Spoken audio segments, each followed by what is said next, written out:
বনি ইসরাইলের এক ব্যক্তি ৯৯ জন মানুষকে হত্যা করলো। অতঃপর সে কাজ থেকে ফিরে আসতে চাইল এবং তওবা করতে চাইল।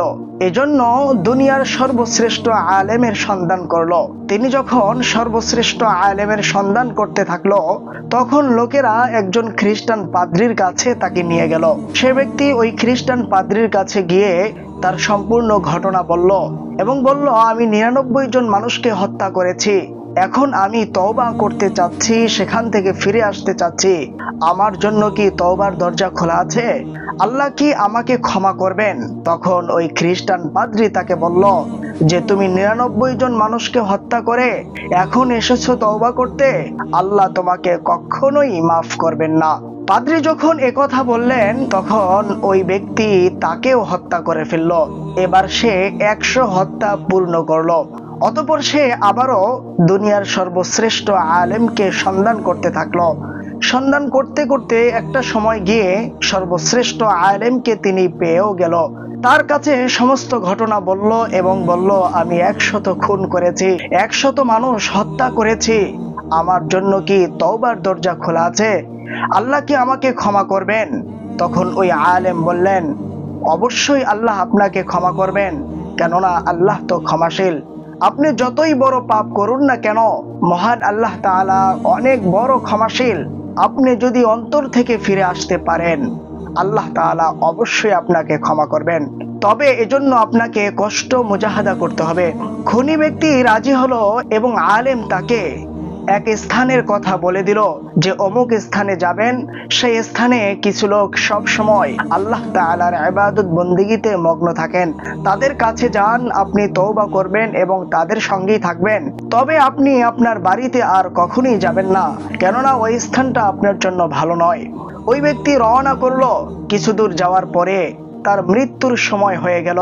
মৃত্যুর সময় ২ দল ফেরেশতা তার কাছে আসলেন। একদল আযাবের ফেরেশতা আর একদল জান্নাতি রহমতের ফেরেশতা। আযাবের ফেরেশতা এসে বলেন, আমরা এই ব্যক্তির জান কবজ করব। আর রহমতের ফেরেশতারা বলেন যে না, আমরা এই ব্যক্তির জান কবজ করব। রহমতের ফেরেশতারা বলেন যে এই ব্যক্তি তো তওবা করার জন্য এসেছে এবং তওবার পথে সে এগিয়েও গিয়েছে, অতএব এই ব্যক্তিকে আল্লাহ ক্ষমা করে দিয়েছেন, তাকে আমরা জান্নাতে নিয়ে যাব। অপরদিকে আযাবের ফেরেশতারা বললেন যে না, এই ব্যক্তি দুনিয়াতে থেকে কোনো ভালো কাজই করেন নাই, বরং সে ১০০ মানুষকে হত্যা করেছে, অতএব তার কোনো ক্ষমা নাই, তার জান আমরাই কবজ করব এবং তাকে জাহান্নামে নিয়ে যাব।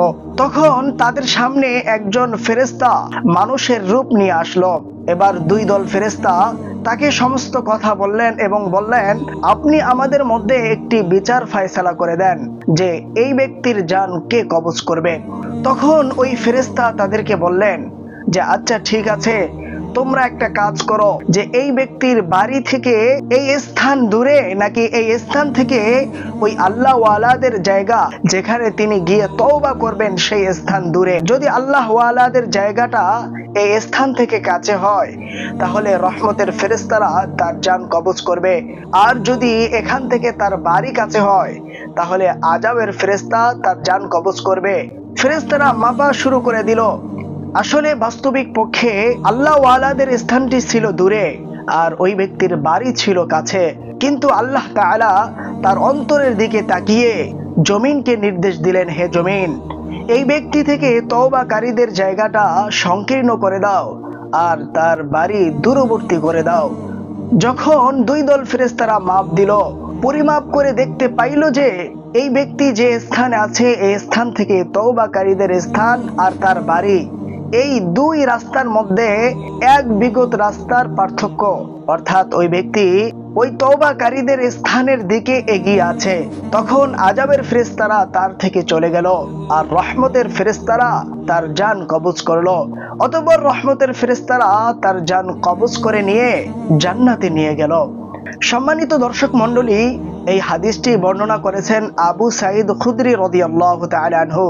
এটি সহিহ বুখারীর ৩৪৭০ নম্বর হাদিস। প্রিয় দর্শক, এই হাদিসে আমাদের জন্য কি শিক্ষা রয়েছে? এই হাদিস থেকে আমরা জানতে পারি যে মানুষ যত বড়ই পাপ করুক না কেন, সে যদি আল্লাহ তাআলার কাছে ক্ষমা চায় এবং অন্তরের অন্তঃস্থল থেকে আল্লাহ তাআলার কাছে ক্ষমা প্রার্থনা করে, আল্লাহ তাআলা তাকে ক্ষমা করে দেন এবং তার তওবা কবুল করে নেন। কেননা আল্লাহ তাআলা পবিত্র কোরআনের সূরা জুমারের 53 নং আয়াতে বলেন, কুল ইয়া ইবাদিয়াল্লাযীনা আসরাফু আলা আনফুসিহিম, হে আমার বান্দারা যারা তোমরা নিজেদের উপরে জুলুম করে ফেলেছো, লা তাকনাতু মির রাহমাতিল্লাহ, তোমরা আমি আল্লাহর রহমত থেকে নৈরাশ হয়ো না। ইন্নাল্লাহা ইয়াগফিরুয যুনুবা জামিআ, নিঃসন্দেহে আল্লাহ তাআলা সমস্ত গুনাহ ক্ষমা করে দেন। ইন্নাহু হুয়াল গফুরুর রহিম, নিঃসন্দেহে তিনি ক্ষমাকারী এবং পরম করুণাময়। প্রিয় দর্শক, এই ঘটনা থেকে আমাদের জন্য আরো একটি শিক্ষণীয় বিষয় হলো, যখন কোনো বিষয় জানার প্রয়োজন পড়বে তখন অভিজ্ঞ ব্যক্তির কাছে যেতে হবে। শরীয়তের কোনো মাসলা মাসাইল জানার প্রয়োজন পড়লে একজন ভালো আলেমের কাছে যেতে হবে, অতঃপর তার থেকে কোরআন সুন্নাহ ভিত্তিক মাসআলা গ্রহণ করতে হবে। যে কারো কাছে গিয়েই মাসআলা জিজ্ঞাসা করা যাবে না।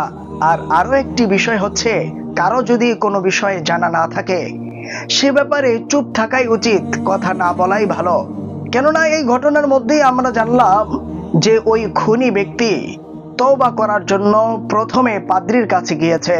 পাদ্রী আল্লাহ তাআলার রহমত ও দয়া সম্পর্কে না জানার কারণে সে বলেছে আল্লাহ তোমাকে ক্ষমা করবেন না, তাই সে পাদ্রীকেও মরতে হয়েছে। এজন্য আমাদের উচিত হবে কোনো বিষয় যদি আমাদের জানা না থাকে তাহলে সে বিষয় সম্পর্কে চুপ থাকা এবং যে ব্যক্তি সবচেয়ে ভালো জানে তার থেকেই জ্ঞান অর্জন করা।